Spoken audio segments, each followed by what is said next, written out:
Você já deve ter ouvido falar por aí na internet que vai acontecer uma nova adaptação do livro O Morro dos Ventos Uivantes. E já devem estar ali por volta da 10ª adaptação. É um livro de sucesso, muito rico em diversos conteúdos. E hoje, o episódio de hoje, eu vou falar um pouco sobre a história, né? Sobre os personagens, sobre a complexidade desses personagens. Contém spoiler, então se você ainda não leu o livro, não assistiu nenhuma dessas adaptações que já existem e também não está ansioso pela nova adaptação, pondere se você quer continuar ou não, contém spoilers, mas já vou avisando, embora seja uma resenha atípica, não é uma resenha só no sentido de falar sobre o livro, mas também da perspectiva da linguagem comportamental. Eu vou falar um pouco, sim, sobre algumas perspectivas, em especial das adaptações que eu já vi. Na verdade, eu assisti uma só adaptação, mas eu já ouvi falar sobre outras, inclusive da nova, que no vídeo anterior, se você não assistiu, eu recomendo, que eu falei um pouco sobre a Emily Brontë, né, que é a autora do Morro dos Ventos Uivantes. Falei um pouco sobre o que dá para perceber sobre a mente dela a partir dos seus poemas. E aqui, nesse episódio, vai estar focado nos personagens que ela construiu, em especial os 4 protagonistas ali, né, que são os 2 casais da história. E eu vou falar também sobre algumas perspectivas, né? Por mais que para quem assistiu só o filme, eu talvez tenha criado uma outra ideia completamente diferente sobre esse livro. E como eu tive a sorte de ler o livro primeiro antes de assistir o filme, eu posso falar que o livro não é tão, como que eu posso dizer, tão contrário assim à família tradicional quanto pode parecer assistindo somente o filme. Eu sou a Camila Couvre, eu falo sobre desenvolvimento pessoal e linguagem comportamental. Se você gosta desses assuntos, já se inscreva no canal e deixe seu like neste vídeo.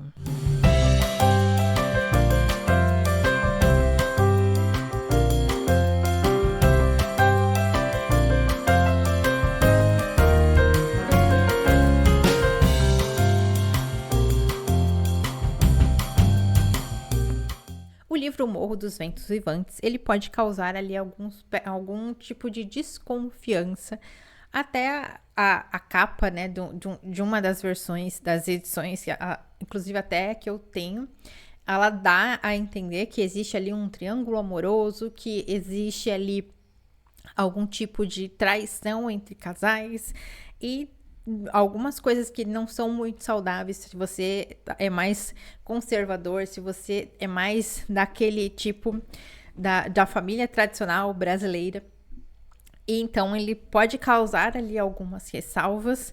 E toda a propaganda dele, principalmente do filme e na capa de uma das edições, que é a que eu tenho, inclusive, ele gera essa ideia, né? Ele dá a entender que existe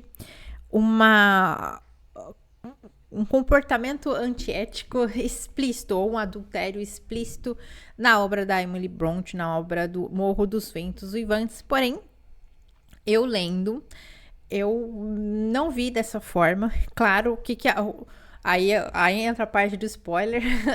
O que eu vi no princípio ali, que existe sim o triângulo amoroso, no sentido de que a personagem principal, ela gostava de um e casou com o outro, só que o amor que ela sentia por aquele um não foi embora só porque ela casou com o outro. Mas em nenhum momento da história, por mais que ela tivesse ali um vínculo com ele, com esse outro, né, que ela gostava antes, eles eram amigos de infância, eles foram criados juntos. Embora desde o início da história, no livro, não mostra nenhum vínculo de irmãos entre os dois, ao contrário, eles estavam já muito mais para os amigos, quase par romântico, do que irmãos, por mais que eles tivessem sido criados juntos. O pai dela, né, o pai da Catherine, ele pegou o Heathcliff para criar, por assim dizer, embora em nenhum momento ele tenha assumido o menino como filho, propriamente dito, ele colocou ele ali no seio da família, criou ele, e inclusive enquanto o pai era vivo, ele dava privilégios para o rapaz, porém esse privilégio durou pouco porque o pai morreu muito cedo, então ele acabou sendo renegado pelo irmão mais velho e tudo mais. E aí acabou que ele perdeu esses privilégios e acabou ficando mais como um criado da casa do que qualquer outra coisa. E aí, perdendo esses privilégios, ele também perdeu o interesse por estudar, por se preparar, por se tornar um varão dentro dos moldes da época. E ele acabou ficando ali meio como renegado na história, embora a Catherine não perdeu ele de vista, não rompeu a amizade com ele, não perdeu o contato e o vínculo com ele. Porém, ainda jovens, né, ela conhece o Edgar, que era de família rica, morava ali próximo, vizinhos do Morro dos Ventos Uivantes, e acaba que ela se encanta por essa vida rica, essa vida com posses e com recursos e com fineza que ela não tinha, porque ela já era órfã de mãe, depois perdeu o pai, então ela acabou sendo criada ali pelos empregados, pelo irmão mais velho. Então ela também não tinha muita referência feminina, e ela encontrou na família do Edgar, né, a família dos Linton, tinha lá a irmã do Edgar também, que era mais ou menos da idade dela, e eram ricos. Então, ela se encantou com essa realidade, e aí, então, ela optou por se casar com ele. Claro que o irmão queria afastar ela do Heathcliff, queria meio que jogar ela para a família dos Linton, mas em nenhum momento a história dá a entender que ela fez isso contra a vontade, que ela foi obrigada por conta das condições financeiras da família. Ao contrário, ela foi super de própria vontade e encantada com as possibilidades. Então, o que em algumas sinopses, né, de adaptações mostra uma sensação totalmente diferente, como se ela tivesse sido forçada, obrigada, e não se vê isso no livro, na forma como a Emily Bronte escreve o roteiro para a Catherine. E a partir disso, toda a história se desenvolve, né? O Heathcliff, que também gostava da Catherine, acaba entrando ali na sua fúria meio que vingativa, ao mesmo tempo que ele não queria se vingar da Catherine, ele queria se vingar de tudo ao redor, né? De todo mundo ao redor eram os seus inimigos, ao mesmo tempo que ele mantinha ali aquela paixão platônica pela Catherine. Ele acaba se casando com a Isabela, que é a irmã do Edgar, e que também se iludiu, né, que ele poderia gostar dela um dia, só que não, né, ela era só o projeto de vingança dele. E aí fica esses dois casais, Catherine e Edgar, Heathcliff e Isabela, e aí fica o Edgar ali no meio. Por um tempo ele tolera a amizade da Catherine com Heathcliff, que, né, ele some por um tempo, depois ele volta rico, ele volta com posses e com modos diferentes, né? Ele volta mais, como é que eu posso dizer, mais bem preparado, tanto que aí nesse episódio que ele acaba conquistando, por assim dizer, a Isabela, que é a irmã do Edgar, e aí fica ali naquela situação. E a Catherine, ela tem esse temperamento de não querer largar o osso, por mais que hoje nós podemos chamar de defraudação, né? Que é aquela sensação de eu não tenho interesse nenhum em ficar com você, mas eu quero que você fique ao meu dispor. Né? É mais ou menos esse sentido que eu vejo, né, na descrição da história, da narrativa, que é a postura da Catherine com o Heathcliff depois que ela já está casada com o Edgar. Ela fica sempre jogando isca para ele continuar ali ao redor dela. Os dois, na verdade, ela faz isso com os dois, mas não há nenhuma cena de adultério explícito, né? De intenção de traição mesmo entre os personagens nessa história. E hoje nós vamos olhar para esses 4 personagens a partir dos seus traços de caráter, né? A partir dos perfis comportamentais que são transmitidos pela narrativa, né? Pela forma como a autora construiu os diálogos, construiu as narrativas, a construção dos personagens, como ela manifesta ali o padrão de pensamento deles, o padrão, a estrutura da fala deles, a linguagem, todo um combinado de elementos que mostram, pelo menos ali nos momentos que estavam vivenciando, quais eram os padrões predominantes de comportamento desses personagens. Então, o primeiro personagem que nós vamos abordar aqui é justamente o Heathcliff. Ele não tem sobrenome, ele não tem família, ele surge do nada, ali trazido pelo pai da Catherine, é colocado ali no seio da família. Aliás, um ponto que eu não entendo o que acontece com essas adaptações. No livro, ele não é um homem branco. Todas as adaptações que eu vi, ele é branco. Eu não sei porquê, em todas as adaptações. Ou o personagem original é negro e eles colocam o ator branco, ou é o contrário, né? O personagem é branco, eles colocam um ator negro. Não sei qual é a dificuldade de ser minimamente realista, pelo menos com algumas estruturas bases de cada um dos personagens, mas enfim, né, já chama adaptação, mas tinha que ter algum outro nome, ó, inspirado na obra original, mas não tem nada a ver. Faria mais sentido para algumas adaptações que existem aí no mercado. E o Heathcliff, ele é um estrategista na dor, né, que ele é movido por ressentimento e ele canaliza toda essa sua energia, toda essa sua racionalidade na energia da vingança e do controle. Por um lado, ele tem um orador também muito forte, né? Porque ele tem essa paixão impulsiva que ele faz muitas coisas no impulso também. Porém, ele tem predominante ali o estrategista, que ele tá sempre controlando tudo, todos. Tanto que depois que ele some e volta, ele controla, ele consegue dobrar praticamente todo mundo. Ele dobra o irmão mais velho da Catherine, faz ele perder a casa, faz o Edgar perder a casa. Eles perdem tudo praticamente. Aí também tem mais alguns spoilers aí. Então ele manipula bastante o tempo todo os personagens, justamente porque ele se sentiu muito manipulado na infância. Ele foi usado, né? Ele foi largado, né? Ele tinha um futuro promissor ali, né? Que o pai da Catherine, quando pegou ele para criar, deu algumas regalias para ele. Ele tinha um futuro promissor, só que na morte desse tutor, ele acabou perdendo tudo e ele partiu para se vingar pura e simplesmente das pessoas ali ao redor que tiraram essa oportunidade dele. E inclusive ele tinha ali essa relação de amor e vingança com a Catherine, exatamente porque ela tinha escolhido o Edgar e não ele. E várias coisas acontecem ali. Ele tem esse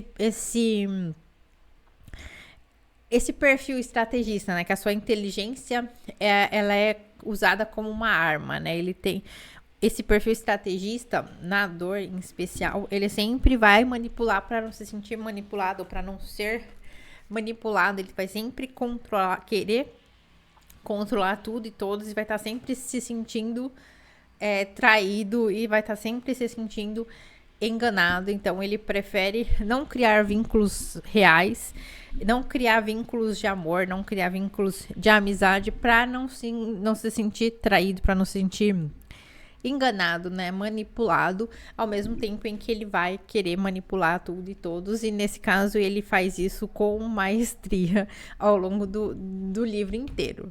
Aí nós temos a Catherine Earnshaw, acho que é assim que fala, Earnshaw.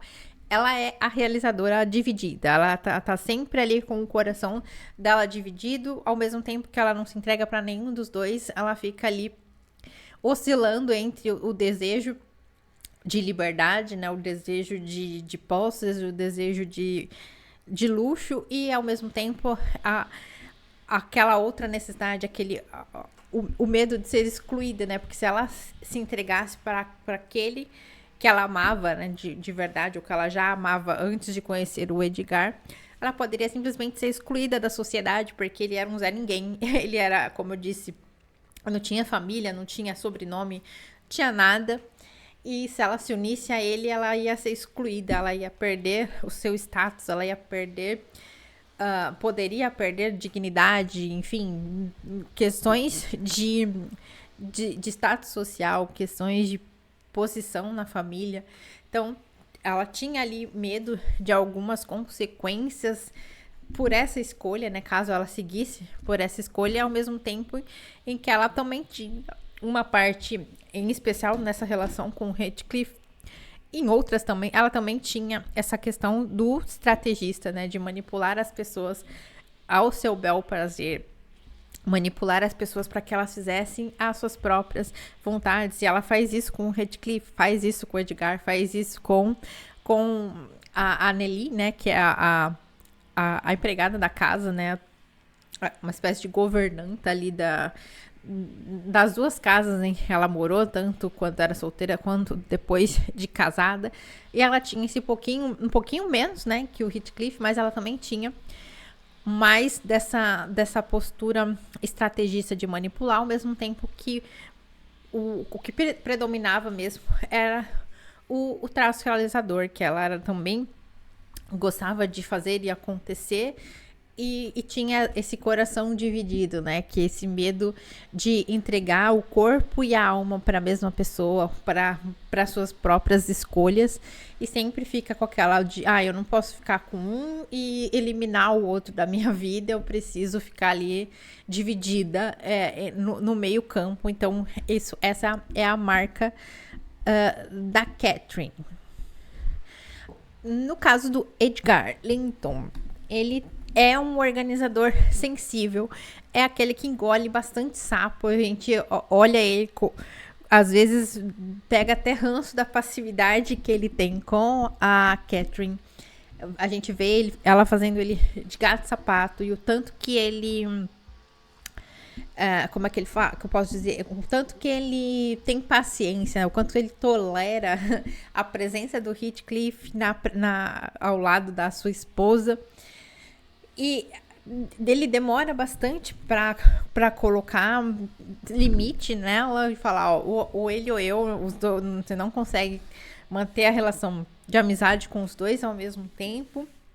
E não dá, ele demora para ele tomar essa atitude de dar esse limite para ela, ao mesmo tempo que ele é incapaz de decepcionar a Catherine. Todo organizador é quase incapaz de decepcionar as pessoas que ama. E dá pra ver que ele é muito suscetível, ele é muito sensível, mas ao mesmo tempo ele engole muito sapo e ele tolera muita coisa negativa, muita coisa ruim nessa sensação, nessa tentativa de fugir do confronto, né? De negar o confronto. Ele vai criando problemas para si mesmo e não confronta o problema em si, né? Ele não confronta as pessoas que ele ama, ele tem medo de decepcionar e por isso ele vai tolerando. Ele acaba parecendo meio babaca, né? No livro, mas ao mesmo tempo ele é uma pessoa muito forte. E por fim, embora esses não sejam os únicos personagens de destaque, também tem a segunda Catherine, a Catherine filha, e o Linton, que é o outro, né, o filho do Heathcliff.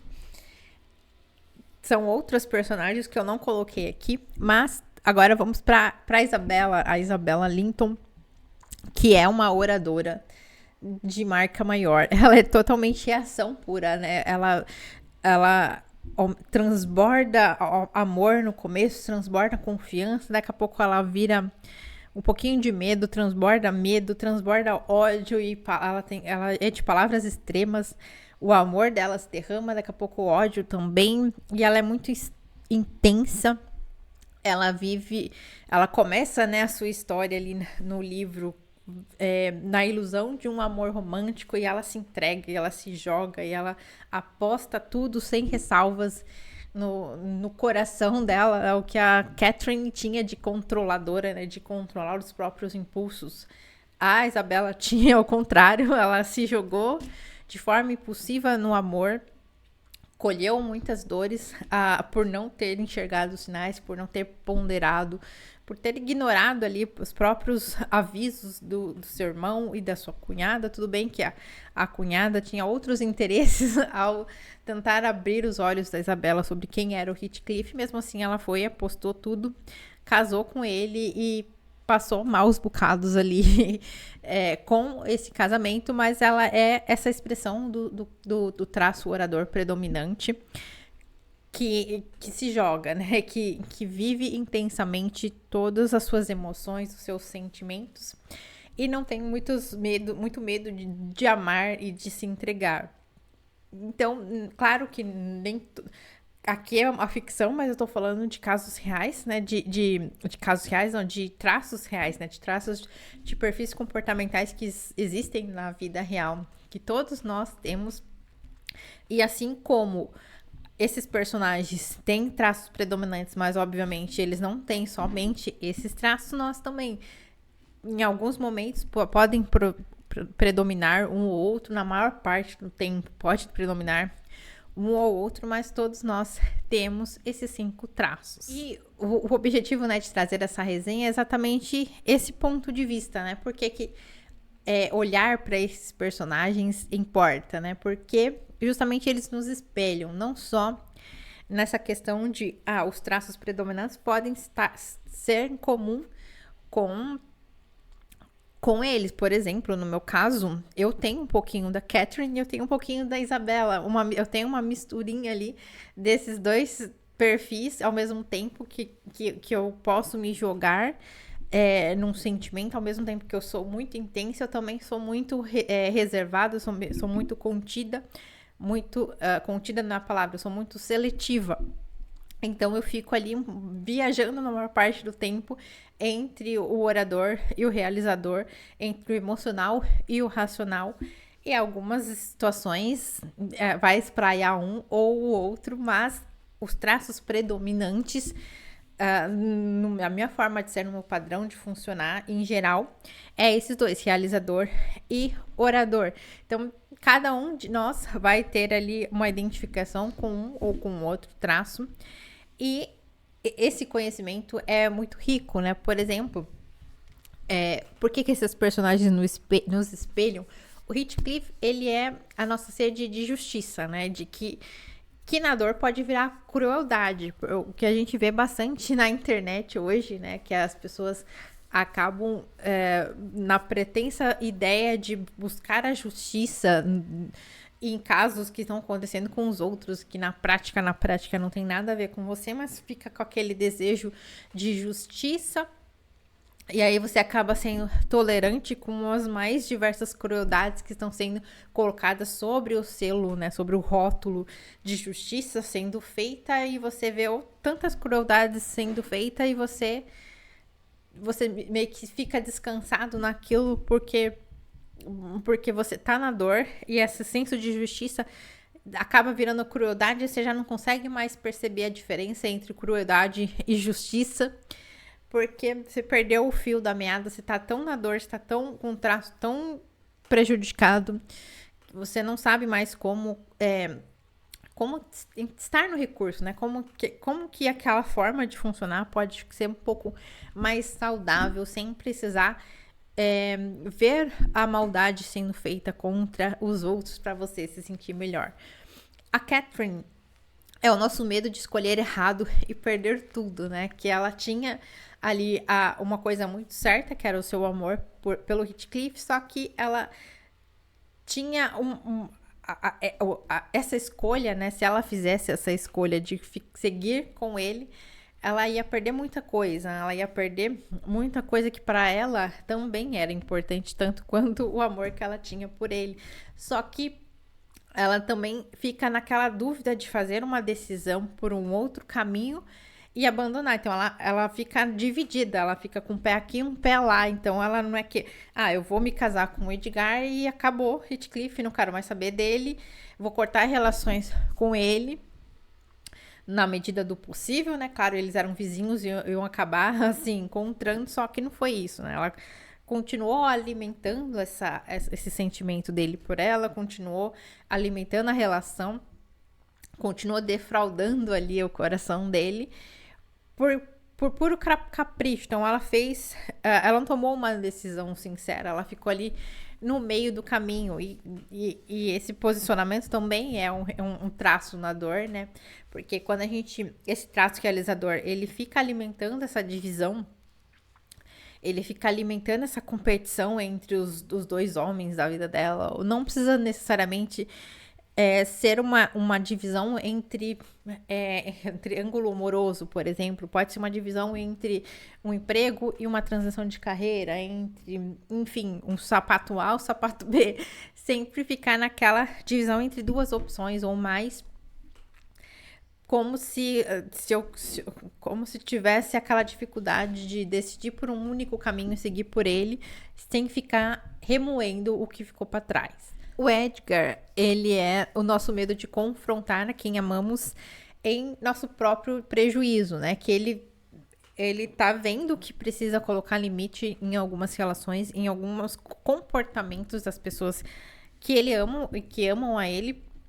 Só que a simples ideia de colocar limite para ele é como se fosse criar uma decepção, se fosse prejudicar essa pessoa. Então ele prefere se prejudicar e tolerar, até não aguentar mais, do que simplesmente colocar um limite que por um curto momento a pessoa pode não gostar, mas se realmente é uma pessoa que te ama, uma pessoa que te respeita, ela vai ter que entender esse limite, que muitas vezes nem tem esse efeito negativo todo, é mais um medo interno da pessoa do que outra coisa. Mas é importante a gente colocar limites em muitas pessoas que, por ter essa dificuldade de falar não, por ter essa dificuldade de falar não quero, não vou, fica só inventando desculpa, ai, não posso, hoje não dá, só para não falar não quero, não vou, não gosto.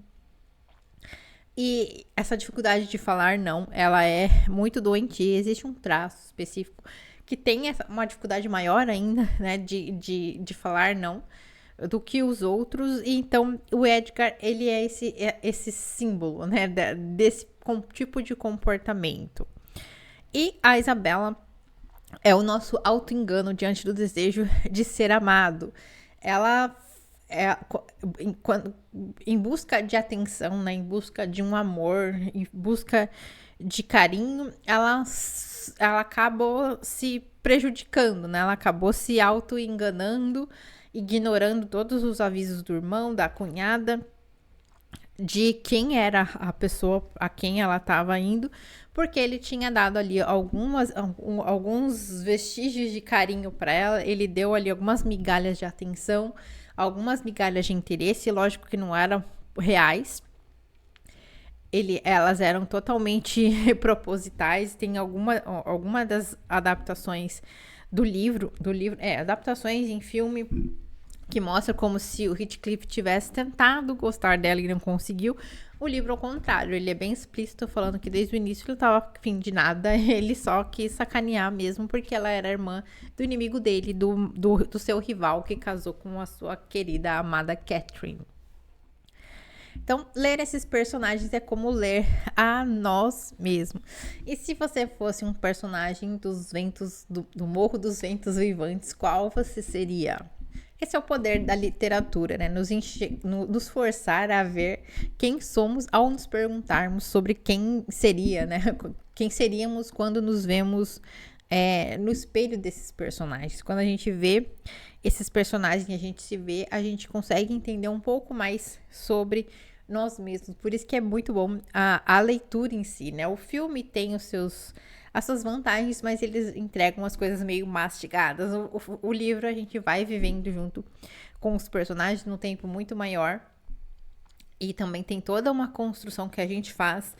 Eu confesso que eu fui buscar o filme mais para conseguir visualizar o cenário, aquela questão do Morro dos Ventos Vivantes e as duas casas ali muito próximas.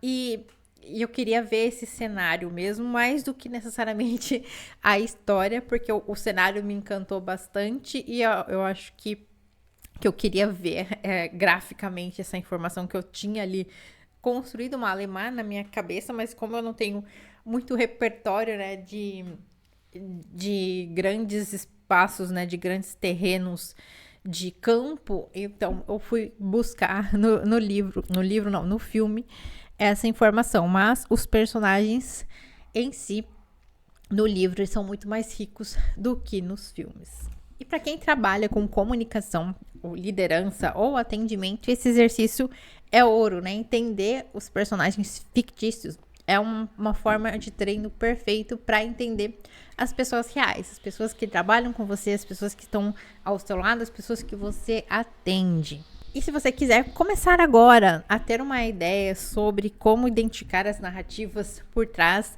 daquilo que você fala, por trás daquilo que você escreve, daquilo que você ouve, eu recomendo a leitura do meu livro, Seja Autor da Sua História. O link está aqui na descrição do vídeo.